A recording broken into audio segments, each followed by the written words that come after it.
आज मैं आपको एक कहानी सुनाने जा रही हूँ जिसका शीर्षक है सुनहरा पौधा। तो चलिए शुरू करते हैं।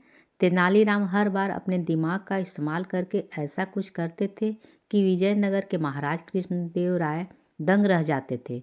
इस बार उन्होंने एक तरकीब से राजा को अपने फैसले पर दोबारा विचार करने को मजबूर कर दिया। हुआ यूँ कि एक बार राजा कृष्णदेव राय किसी काम के चलते कश्मीर चले गए। वहाँ उन्हें एक सुनहरे रंग का खिलने वाला फूल दिखा। वो फूल महाराज को इतना पसंद आया कि वो अपने राज विजयनगर लौटते समय उनका एक पौधा अपने साथ लेकर आ गए। महल पहुँचते ही उन्होंने माली को बुलाया। माली के आते ही महाराज ने उससे कहा, देखो, इस पौधे को हमारे बगीचे में ऐसे जगह लगाना कि मैं इसे अपने कमरे से रोज़ देख सकूं। इसमें सुनहरे रंग के फूल खिलेंगे जो मुझे काफ़ी पसंद हैं। इस पौधे का काफ़ी ख्याल रखना, अगर इसे कुछ भी हुआ तो तुम्हें प्राण दंड भी मिल सकता है। माली ने सिर हिलाते हुए राजा से पौधा ले लिया और उनके कमरे से दिखने वाली जगह से उसे लगा दिया। दिन रात माली उस फूल को खूब ख्याल रखता। दिन जैसे ही बीतते गए उसमें सुनहरे फूल खिलने लगे। रोज़ राजा उठते ही सबसे पहले उसे देखते और फिर दरबार जाते थे। अगर किसी दिन राजा को महल से बाहर जाना पड़ता था तो उस फूल को न देख पाने के कारण उनका मन दुखी हो जाता था। एक दिन जब राजा सुबह उस फूल को देखने के लिए अपनी खिड़की पर आए तो उन्हें वो फूल दिखा ही नहीं। तभी उन्होंने माली को बुलाया। महाराज ने माली से पूछा, वो पौधा कहाँ गया? मुझे उसके फूल क्यों दिख नहीं रहे हैं?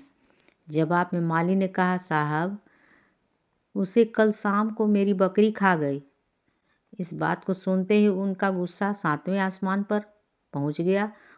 उन्होंने सीधे राजमाली को 2 दिन बाद मौत की सज़ा सुनाने का आदेश दे दिया। तभी वहाँ सैनिक आए और उसे जेल में डाल दिया। माली की पत्नी को जैसे ही इस बारे में पता चला वह दरबार में राजा से फरियाद करने पहुंची। गुस्से में महाराज ने उसकी एक बात न सुनी। रोते रोते वो दरबार से जाने लगी। तभी एक व्यक्ति उसे तेनालीराम से मिलने की सलाह दी। रोते हुए माली की पत्नी ने तेनालीराम को अपने पति को मिली मौत की सज़ा और उस सुनहरे फूल के बारे में बताया। उसकी सारी बात सुनकर तेनालीराम ने उसे समझा बुझा कर घर भेज दिया। अगले दिन गुस्से में माली की पत्नी उस सुनहरा फूल खाने वाली बकरी को चौराहे में ले जाकर डंडे से पीटने लगी। ऐसा करते करते बकरी अधमरी हो गई। विजयनगर राज में पशुओं के साथ इस तरह का व्यवहार करना मना था। इसे क्रूरता माना जाता था। इसलिए कुछ लोगों ने माली की पत्नी की इस हरकत की शिकायत नगर कोतवाली को दे दी। सारा मामला जानने के बाद नगर कोतवाल के सिपाही को पता चला कि यह सब माली को मिले दंड की वजह से वह गुस्से में कर रही है। यह जानते ही सिपाही इस मामले को दरबार में ले गए। महाराज कृष्णदेव राय ने पूछा कि तुम एक जानवर के साथ इतना बुरा व्यवहार कैसे कर सकती हो? ऐसी बकरी जिसके कारण मेरा पूरा घर उजड़ने वाला है। मैं विधवा होने वाली हूँ और मेरे बच्चे अनाथ होने वाले हैं। उस बकरी के साथ कैसा व्यवहार करूँ महाराज? माली की पत्नी ने जवाब दिया। राजा कृष्णदेव राय ने कहा, तुम्हारी बात का मतलब मैं समझ नहीं पाया। ये बेजुबान जानवर तुम्हारा घर कैसे उजाड़ सकता है? उसने बताया, साहब, ये बकरी है जिसने आपके सुनहरे पौधे को खा लिया था। इसकी वजह से आप मेरे पति को मौत की सज़ा सुना दी है। गलती तो इस बकरी की थी, लेकिन सज़ा मेरे पति को मिल रही है।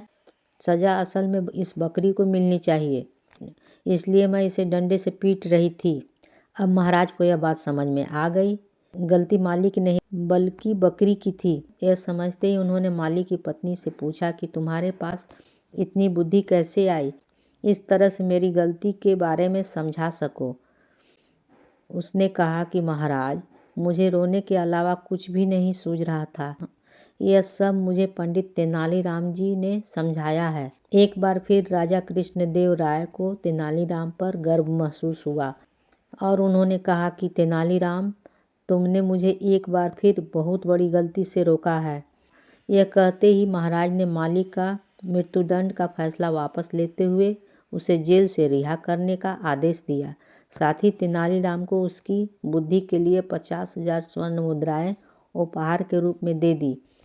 कहानी से सीख, समय से पहले कभी भी हार नहीं माननी चाहिए।